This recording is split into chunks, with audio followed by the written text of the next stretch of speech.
নমস্কার সবাইকে। এখন দাঁড়িয়ে আছি পার্ক সার্কাস চাইল্ড হসপিটালের সামনে।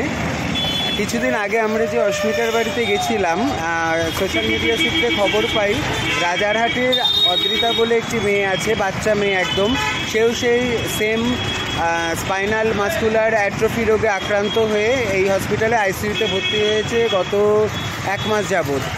তো অনেকেই বলতে শুনছি যে হঠাৎ করে এতগুলো বাচ্চার একসাথে এরকম রোগের কথা শুনছি আমরা, সেটা সত্যি না মিথ্যে একবার দেখা দরকার। তো সেটা দেখার জন্য এবং বাচ্চাটার খবর নেওয়ার জন্য এখানে আসা।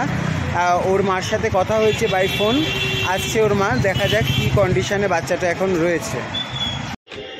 আচ্ছা, বলছি অদ্রিতির এই যে রোগটা হয়েছে এটা কবে নাগাদ আপনারা স্যাঙ্গুইন হলেন?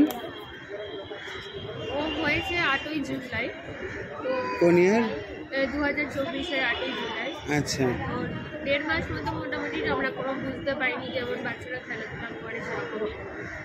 তারপরে সাডেনলি দেখছি যে ওর পাটা সেইভাবে আর মুভ করছে না। এইভাবেই তারপর ডাক্তারের কাছে নিয়ে যাওয়া। প্রথম কোন ডাক্তারের কাছে গেছিলেন? গেছিলাম আমরা লেক টাউনের সুব্রত বিষ্ণু। আচ্ছা, হ্যাঁ। ওনার কাছে নিয়ে গেলাম, তখনই ব্যাপারটা সন্দেহজনক হয়েই উনি রিপোর্ট করালেন। রিপোর্ট করানোর পরে যেটা ধরা পড়লো, তারপর আমরা নিউরোলজিস্ট অ্যাপোলোতে গেছিলাম, অরিজিৎ চ্যাটার্জি। তো উনি তখন এসএসকেএমে পাঠান। পোর্টালে যেহেতু রেয়ার ডিজিজ, পোর্টালে নাম টামগুলো আমাদের সব নথিভুক্ত করা হয়েছে। আর ওই যে ডাক্তারদের সবই অ্যাডভার্টাইজ ছিল যে SMA টাইপ 1 রোগের চিকিৎসা তো একটাই, জিন থেরাপি, যেটা দিলে তাহলেই ও কিওর হওয়ার সম্ভাবনা আছে। আর এখন ওরাল মেডিসিনগুলো চলছে। ওরাল মেডিসিন সেটাও আমাদের পক্ষে অসম্ভব। ওরাল মেডিসিনই তো 6 লাখ টাকা। তা ওটা কতদিনের ট্রিটমেন্টে, ওরাল মেডিসিনটা কতদিনের জন্য? ওটা তো যতদিন না এই জিন থেরাপিটা দেওয়া যাচ্ছে ততদিন চালিয়ে যেতে হবে। সাপোর্ট ওদেরকে পাবে। আর নিউমোনিয়াটা কি তারপরে হয়? না, নিউমোনিয়াটা ওর তেমন কোনো ব্যাপার এখনো আসেনি। আচ্ছা। ওর যে জন্য হসপিটালে আমরা নিয়ে এসেছিলাম, ওর একটু শ্বাসকষ্ট হচ্ছিল 25 তারিখের বিকাল থেকে। আচ্ছা। তো সকালবেলা 26 তারিখ সকালে আমি ডাক্তার বিষ্ণুকে আবার ফোন করি। তো উনি তখন আমাকে সাজেস্ট করেন যে হসপিটালে নিয়ে অ্যাডমিট করেন। তো আমরা চাইল হেলথ হসপিটাল, যেটা সার্কাস, এখানেই আমরা নিয়ে এসেছি। এখানে আনার পর 3 দিন জেনারেল বেডেই ছিল। আচ্ছা।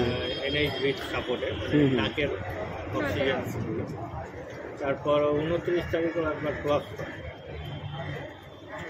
সেই সময় ওকে ভেন্টিলেশনে দেওয়া। সেই 29 তারিখ থেকে এখনো পর্যন্ত আইসিইউতেই ভেন্টিলেশনের সাপোর্টেই আছে। আইসিইউতে খরচাটাও তো অনেক, প্রত্যেক দিন 5,000 5 থেকে 6,000 টাকা তো আইসোলেশন চার্জ আছে। এবার মেডিসিন নিয়ে আপনাদের একটাই মেয়ে? না, আমার 2টো মেয়ে।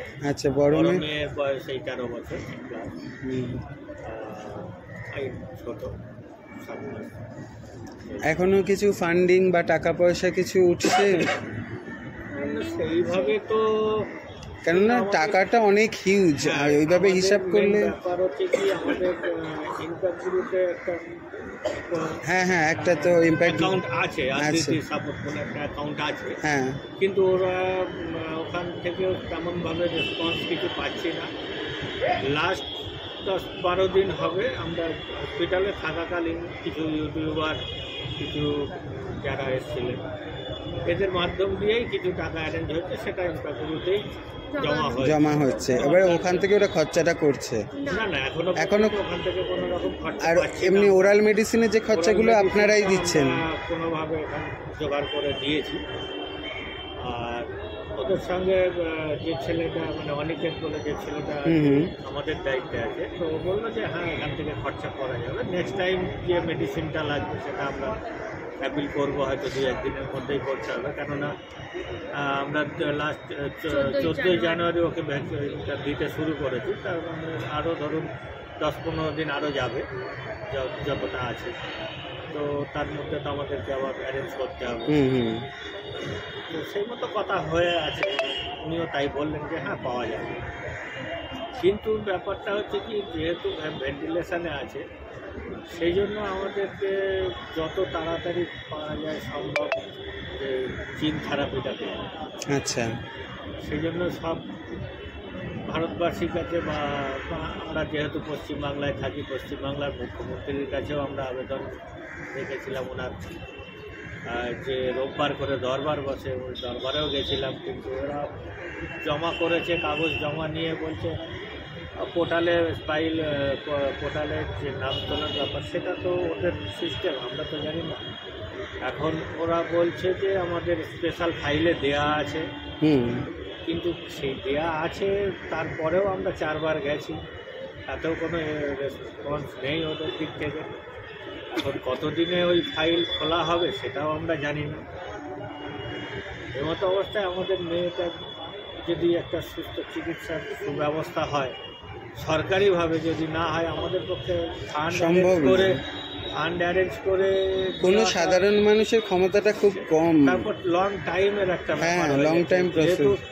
দেখুন, আমি আর দুটো মেয়ের কথা বলবো না এই কারণে তারা তাদের মতো চেষ্টা করছে, আমাদের মতো চেষ্টা করতে হবে। একদম, সব বাবা মাই নিজের সন্তানের জন্য পুরোটা দিয়ে চেষ্টা করবে, জীবন দিয়ে দেয় বাবা মা। কন্ডিশনটা একটু চাপ কন্ডিশনেই আছে ধরতে গেলে, যেহেতু হসপিটালাইজ।